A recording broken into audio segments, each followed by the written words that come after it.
Bonsoir à tous, ravi de vous retrouver. À la une de votre Guyane Soir, l'entretien du réseau routier impacté par une pénurie de matériaux. Plusieurs chantiers de la CTG sont perturbés faute de gravillons, notamment. Les producteurs de cette matière ont du mal à satisfaire la demande en ce moment. Il sera aussi question de la délégation de services publics pour la desserte aérienne territoriale. Un avenant devrait être signé entre la CTG et Air Guyane pour augmenter les rotations vers l'intérieur du pays. Un engagement pris également par le ministre délégué aux Outre-mer. Et puis enfin, nous parlerons également du projet 1000 Dojo, un dispositif national pour dynamiser la pratique du judo partout en France. Un programme qui se concrétise chez nous avec la signature de plusieurs conventions. Une initiative qui réjouit la championne olympique de judo, Lucie d'Écosse. Elle est notre invitée ce soir. Des travaux routiers qui n'avancent plus faute de matériaux. La CTG se dit confrontée à une pénurie de gravillons, notamment depuis plusieurs semaines, ce qui ralentit l'entretien de certains axes routiers. Avec l'ouverture du chantier du nouveau pont du Larivot, la demande est plus forte et les carrières de Guyane ont du mal à y répondre en ce moment. Le reportage de Thierry Berlin et Abel Parnasse. Nous sommes sur la route d'Attila-Cabassou. Ces travaux sont au ralenti depuis plus de 3 semaines et il y a une raison à cela. On a contacté effectivement les entreprises locales qui fabriquent et produisent donc les matériaux nécessaires à l'entretien des routes. Et ce qu'on a pu apprendre, c'est que depuis quelques temps, depuis pas mal de temps, il y a une pénurie sur la fabrication et la production de certains de ces matériaux, en particulier les gravillons. Les gravillons, ces graviers nécessaires à la réfection et à la construction de nos routes. Ici, dans cette carrière située à Rémière-Montjoly, 300 000 tonnes de gravats sont compactées en moyenne par an. Une production qui s'avère toutefois insuffisante au vu des commandes passées ces derniers mois en Guyane par des entrepreneurs de travaux publics. On a une activité qui est très très forte actuellement, avec des chantiers majeurs qui sont le BHNS, donc bus à haut niveau de service de Cayenne, qui représente l'équivalent de 400 000 tonnes de granulats, donc ce qui est plus d'une année de production pour nous. On a également le chantier du pont du Larivot qui démarre, plus un fonds de commerce assez important depuis 2 ans, avec les chantiers par exemple du lycée de Macouria. Donc c'est vrai qu'on a une situation qui est un peu critique actuellement. Et qui semble impacter l'entretien des routes départementales, propriété de la collectivité territoriale de Guyane. On fait des interventions, mais pas comme on le voudrait, pas de façon, rapide. On a pu effectivement trouver des solutions alternatives, mais qui ne sont pas, ne permettent pas de répondre de façon conséquente et immédiate à la situation. La profession a mis en place des réunions très régulières, une cellule de crise si on peut ainsi dire, avec des échanges entre partenaires, concurrents, mais enfin voilà, on essaie de mettre tout en œuvre. La CTG est également victime de cette situation et on espère un retour à la normale très rapidement. Car il y va du bon état ou pas des routes guyanaises régulièrement abîmées à chaque saison des pluies en raison d'un manque d'entretien et depuis peu d'une pénurie de gravillons. Allons-nous vers une amélioration de la desserte aérienne entre le littoral et Maripasoula? Hier, le ministre délégué des Outre-mer et le président de la CTG ont promis d'augmenter sous peu le nombre de vols. De son côté, Air Guyane réclame une adaptation de sa délégation de service public à la demande et le retour de l'ATR sur la ligne. Les précisions de Laurent Marot. Prendre l'avion entre Maripasoula et le littoral, un casse-tête. Des vols complets durant de longues semaines. Pas de place en ce moment avant le 1er juillet. Mercredi, CTG et État, qui subventionnent la ligne, se sont engagés à augmenter le nombre de vols. Cela passera par la signature d'un avenant à la DSP, la délégation de service public, assurée par Air Guyane, compagnie critiquée pour des carences présumées dans l'exploitation. Joint par téléphone, Éric Coury, le PDG de Caire, qui chapeaute Air Guyane et Air Antilles Express, assure que la compagnie respecte les obligations de la DSP, mais que ces obligations sont inappropriées, car elles ne prennent pas en compte les besoins du marché ni la saisonnalité. Ainsi, lors des vacances scolaires, il n'y a pas assez de vols. Éric Coury ajoute qu'Air Guyane s'est engagé à signer un avenant avec la CTG pour passer de 21 à 28 vols par semaine sur Maripasoula, Elle attend qu'on lui soumette cet avenant. Pour Éric Coury, la solution serait de remettre en service sur la ligne un ATR d'une capacité de 42 passagers. Mais selon le PDG de Caire, la DGAC, la Direction Générale de l'Aviation Civile, refuse l'exploitation de cet avion sur Maripasoula car elle estime que l'aéroport ne répond pas aux obligations européennes, notamment en matière de sûreté. Joint ce jeudi, la DGAC précise qu'elle ne s'oppose pas à la venue de l'ATR à Maripasoula, mais confirme demander le respect du règlement européen sur la sûreté aéroportuaire à l'aérodrome. Cela implique par exemple une inspection filtrage des passagers et des bagages. C'est le tonnage de l'ATR et le nombre de passagers à la hausse qui exigent le respect de cette norme selon la DGAC. Une tonne, c'est la quantité de cocaïne saisie l'année dernière par les douanes en Guyane, malgré les contrôles intensifs à l'aéroport Félix-Éboué. Le territoire reste toujours très prisé par les trafiquants de drogue. Un trafic s'est installé entre la Guyane et Poitou dans l'Hexagone. Mais vous le verrez, les contrôles commencent à porter leurs fruits. Le reportage d'Antoine Morel et Stéphane Hamon. Entre les mains de cet enquêteur de la police judiciaire de Poitiers, plus de 800 grammes de cocaïne pure. Trouvé dans le système digestif d'un homme en début d'année, comme on peut le voir sur cette imagerie médicale. De la drogue transportée dans ces sachets appelés ovules, de la taille d'une saucisse cocktail, à avaler par le trafiquant. C'est un des sujets les plus importants dans le trafic de stupéfiants sur la région Aquitaine. C'est vrai depuis un certain nombre d'années, avec des villes du nord Aquitaine qui ont été touchées très rapidement.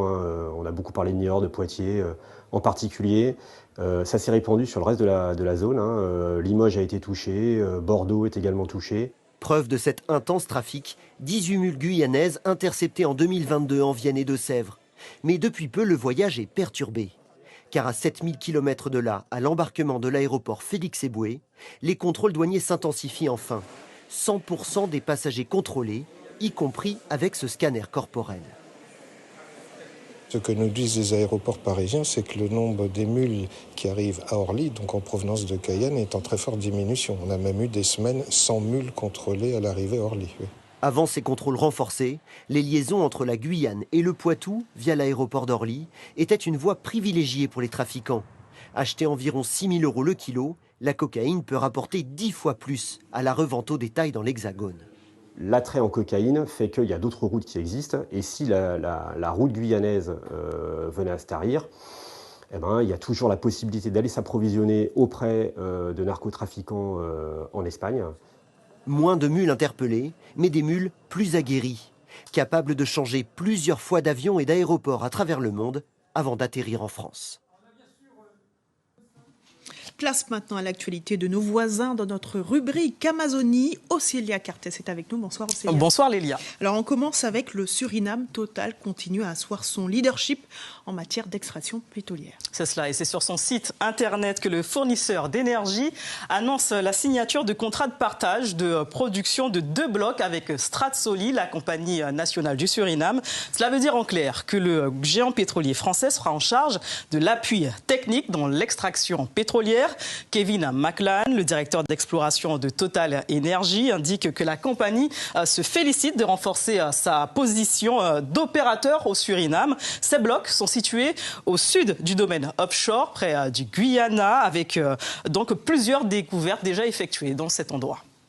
Et toujours au Suriname, le gouvernement revoit sa copie en matière de gestion de déchets. C'est ce qu'indique Jason Goebbels, directeur adjoint de la direction de la collecte des ordures et de la gestion des déchets au ministère des Travaux publics, des blés ou gravats de construction pour produire du charbon, les ordures ménagères transformées en compost, le caoutchouc de pneus utilisé comme asphalte. Jason Goebbels a déjà des pistes de réflexion et avoue également qu'il y a encore un manque de sensibilisation au recyclage.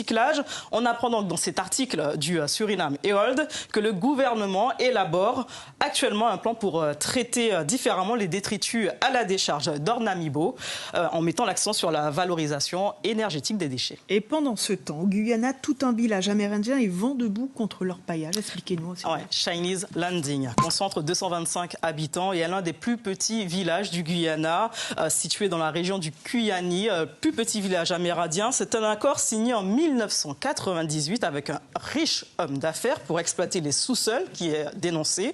Il devait faire appel à la main-d'œuvre locale ou encore développer les services. Le contrat aurait été dénoncé devant les tribunaux, accord forcément qui a été voté en loi au gouvernement en 2006, censé donc être juge de paix. On voit donc un extrait de cet extrait de loi qui a donc renforcé les désaccords. Elle a renforcé les droits des Amérindiens sur la gestion de son foncier, ce qui a entraîné l'arrêt du placeur dans le village.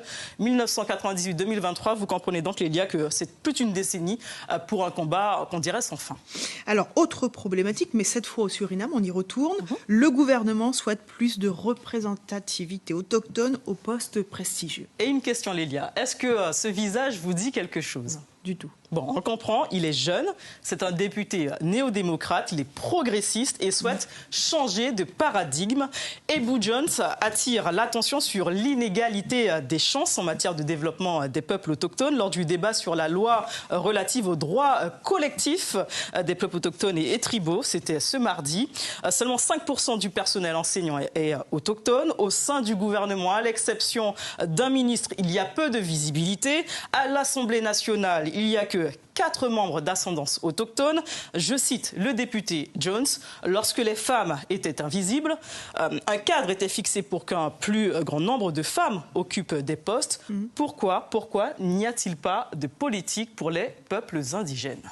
Allez, direction le Brésil où des cas de grippe aviaire chez des oiseaux sauvages ont été observés. Ouais, 3 cas précisément, 3 cas de grippe aviaire hautement pathogène ont été détectés sur des oiseaux marins sauvages. Les premiers cas dans ce pays, premier exportateur mondial de poulet, a annoncé mardi le ministre de l'Agriculture. Les oiseaux infectés que vous voyez ici, des sternes de Cabo, ont été trouvés dans l'est côtier d'Espírito Santo, c'est au sud-est du pays. En fonction de l'évolution du scénario épidémiologique, des mesures sanitaires pourront être adoptées par les autorités pour éviter la propagation du virus et protéger forcément l'aviculture nationale. Allez, Célia, on termine sur une note un peu plus gaie avec le football brésilien qui fait encore rêver. La Seleção va jouer contre le Sénégal. C'est ça. Et l'affiche fait le tour des réseaux sociaux. Les fédérations sénégalaises et brésiliennes de football ont trouvé un accord pour l'organisation de matchs amicaux qui aura lieu le 20 juin prochain au stade José Alvalade de Lisbonne. Et ce n'est pas la première fois que cela se produit. Lors de leur première confrontation, c'était à Singapour en 2019. Les deux équipes étaient reparties dos à dos, un but marqué de chaque côté. Merci Célia pour toutes ces précisions. La diaspora haïtienne de Guyane célèbre la fête du drapeau. Ce 18 mai marque le 220e anniversaire de la création de la bannière bicolore bleu et rouge. Pour l'occasion, 2 associations ont organisé un événement sportif autour du vivre ensemble. La team diaspora et le SCK de Kourou se sont affrontés. Une fête des communautés et de l'intégration pour Todd Gaspard, l'un des organisateurs. Il est au micro de Brigitte Wahab et Thierry Viviès. C'est le premier pays qui a su se sortir du joug de l'esclavage et faire son drapeau. Une communauté très présente en Guyane, une fraternité guyano-haïtienne très forte. Aujourd'hui, à travers ce match, c'est le match de la fraternité.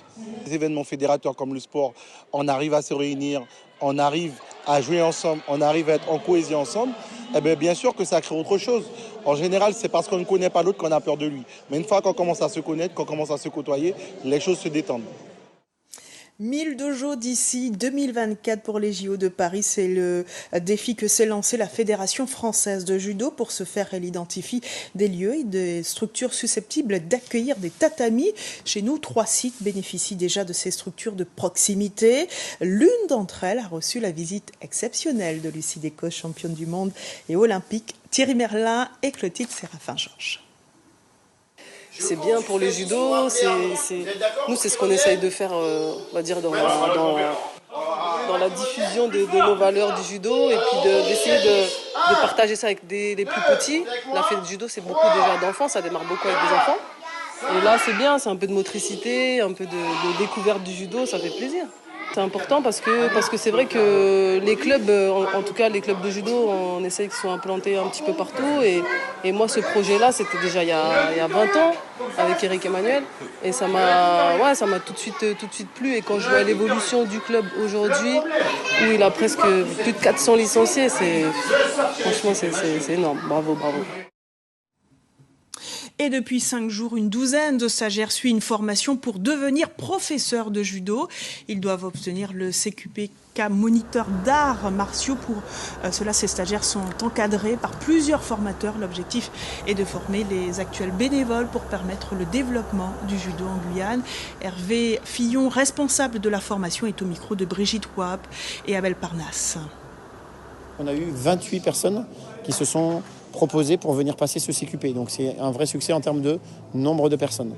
En revanche, la difficulté à laquelle on est confronté, c'est que les enseignants qui sont ici sont soit des enseignants qui sont déjà attachés à un club, soit des enseignants qui vont pouvoir proposer leurs services, mais ils ont très souvent envie de travailler sur Cayenne et la périphérie. C'est-à-dire qu'au-delà de Kourou, on n'aura pas forcément de candidats.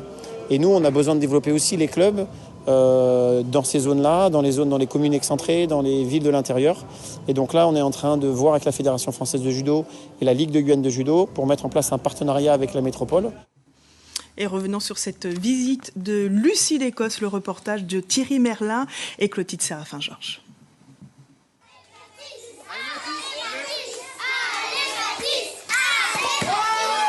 Une championne du monde et olympique au tapis, et ce sont ces apprentis judokas qui sont contents et surtout fiers d'avoir désormais à disposition 60 mètres carrés de tapis en puzzle, offerts gracieusement par la Fédération française de judo à ce centre de loisirs de Remire-Montjoly.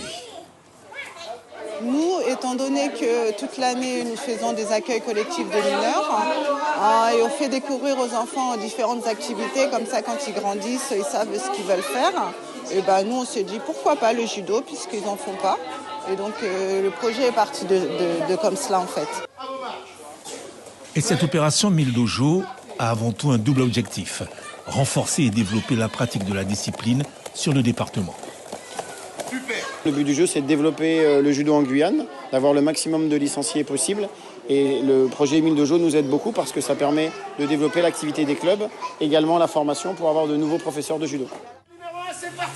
Et mardi dernier, le professeur, c'était ce haut gradé du judo français. Avec son approche ludique de la discipline, il a su motiver ses judokas en air.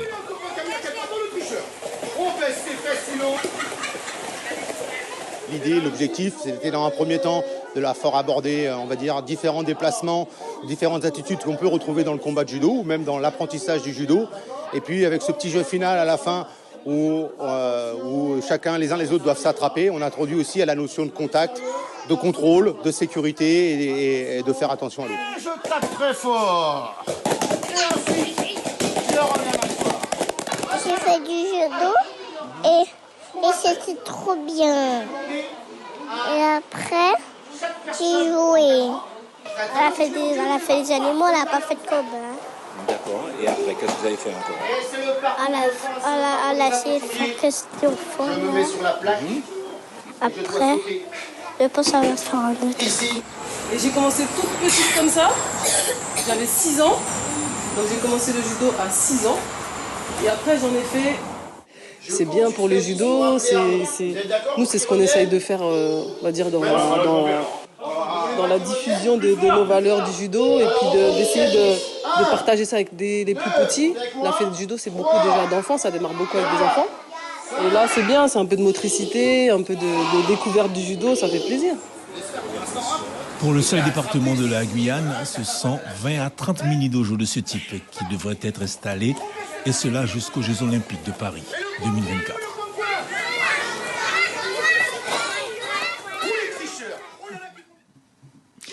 Et ce soir, notre invitée Lucie d'Écosse, championne de France, d'Europe, du monde et championne olympique également, entraîneur à l'INSEP. Bonsoir. Bonsoir. Merci d'avoir accepté notre invitation.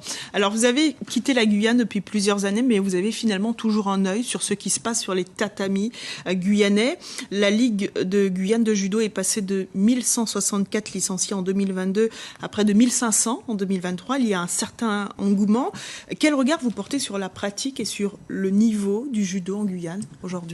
Déjà, moi, je suis très contente et puis très fière aussi de voir que la pratique du judo s'est développée dans tout le département. Et c'est vrai que j'ai toujours suivi l'évolution du judo guyanais. Même quand j'étais athlète, je revenais ici, je faisais des stages, j'œuvrais aussi dans la communication pour qu'il y ait de plus en plus de pratiquants de judo. Donc ça, c'est quelque chose qui m'a toujours intéressée. Et puis aujourd'hui, c'est une fierté de voir que le judo se porte bien en Guyane. Alors, la formation des bénévoles est importante pour former des cadres, des élites. Qu'est-ce qu'il faudrait en plus pour que le judo en Guyane puisse encore monter d'un cran, monter en compétences ? Je pense que il y a déjà pas mal de profs. Là, sur la formation, il y avait aussi beaucoup de gens qui étaient intéressés pour devenir prof de judo. Après, je pense que on est obligé, le judo c'est une discipline, on est obligé aussi un peu de partir, en tout cas en tant que compétiteur, on est obligé de se faire aussi une expérience un petit peu en dehors de la Guyane, donc forcément ça a des coûts aussi.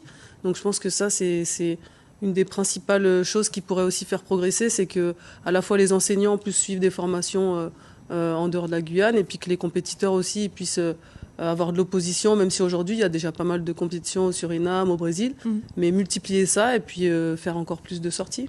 Alors vous êtes en ce moment en vacances, mais vous trouvez le temps pour être la marraine des cadets de la gendarmerie.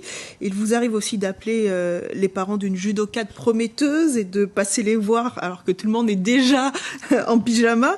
Qu'est-ce que ça vous apporte, cette proximité que vous avez toujours cultivée finalement ? Oui, je pense que je suis comme ça. C'est en fait moi, même si quelque part j'ai quitté très tôt la Guyane pour aller faire ma carrière en métropole, la Guyane, ça a toujours été ma force, que ce soit la famille ou le pays.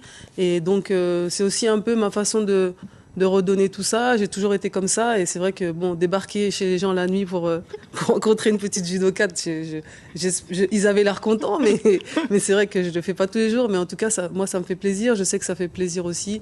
Et puis voilà. Et puis ce midi, oui, j'étais à la gendarmerie parce que je parraine la promotion de cette année des cadets de la gendarmerie. On a passé un bon moment. On a échangé avec les jeunes du lycée de Balata qui ont été sélectionnés pour ce programme. Et donc voilà, j'aime ça et j'espère que ça profite aussi.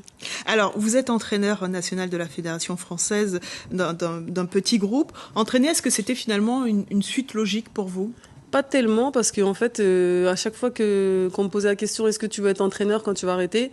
À chaque fois, je disais non, j'en ai marre du judo. Je pense que quand je vais arrêter, je vais ranger mon kimono et je n'ai pas envie d'être entraîneur. Et puis finalement, je me suis rendu compte que quand j'ai arrêté, même quand je venais en Guyane, je faisais des stages. En France, je faisais aussi des interventions dans les clubs. J'essayais de m'occuper de certaines athlètes. Donc finalement, petit à petit, je me suis retrouvée entraîneur des cadettes. Après, entraîneur de l'équipe de France et puis maintenant, entraîneur d'un groupe jeune.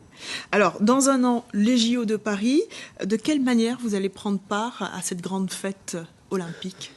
Eh bien, je pense que je vais être dans le staff, on va dire, complémentaire, puisque maintenant, je suis plus coach sur l'équipe olympique, mais tous les entraîneurs nationaux vont faire partie de la fête, mais en vrai, je vais assister aussi les entraîneurs, les coachs nationaux, pour m'occuper des partenaires d'entraînement, pour m'occuper un peu aussi peut-être la partie de ceux qui vont aider les équipes de France à être les plus performants aussi possible au JO. Merci Lucie Descosses d'avoir répondu à toutes nos questions. Merci encore. Merci à vous. La commune de Mana, la conquête du label Ville d'art et d'histoire, elle organise une série de séminaires pour sensibiliser la population au patrimoine de Mana et l'impliquer dans cette démarche de labellisation. Un article d'Éric Léon à lire sur notre site internet. C'est le premier groupe de musique traditionnelle 100% féminin en Guyane. Amazon Tambou fête cette année ses 20 ans. Les jeunes femmes jouent du tambour, chantent et composent. Fort de leurs 2 albums et de leurs 2 pièces de théâtre, elles ont voulu partager leur parcours avec le public en exposant lors d'une exposition le reportage de Catherine Boutet et Martial Grit.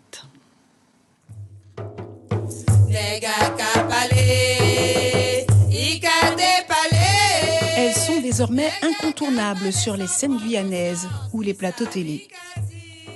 Les Amazon Tambou ont réussi à imposer leur style dans la musique traditionnelle guyanaise. Jeanne Azor fait partie des membres fondateurs. Il y a 20 ans, elle était choriste dans un groupe, mais voulait plus. savions chanter, mais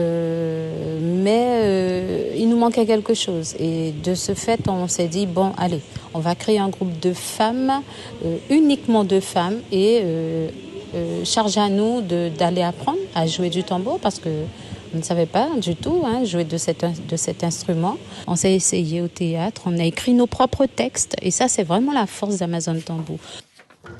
Un apprentissage rigoureux avec des maîtres tambouillens et des coachs vocaux professionnels. Aujourd'hui, toutes les Amazones sont polyvalentes. Tambour, danse, chant et composition. Le groupe, une révélation pour ces Guyanaises. Parce que ma maman, elle est Saint-Lucienne, et celle qui nous a élevés, et aucune relation avec la culture guyanaise. Donc c'est en intégrant le groupe que j'ai découvert plein de choses.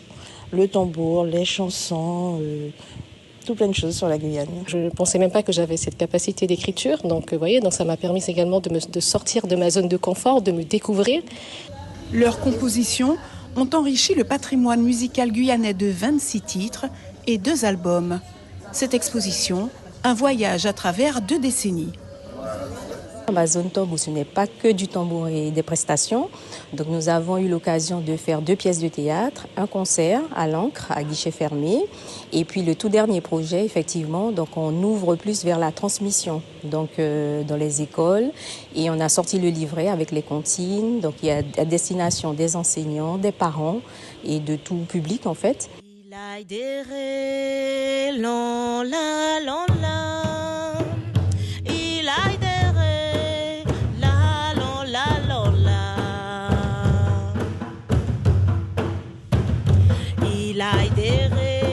En bousculant les codes, Amazon Tambour est aujourd'hui un groupe avec une identité propre.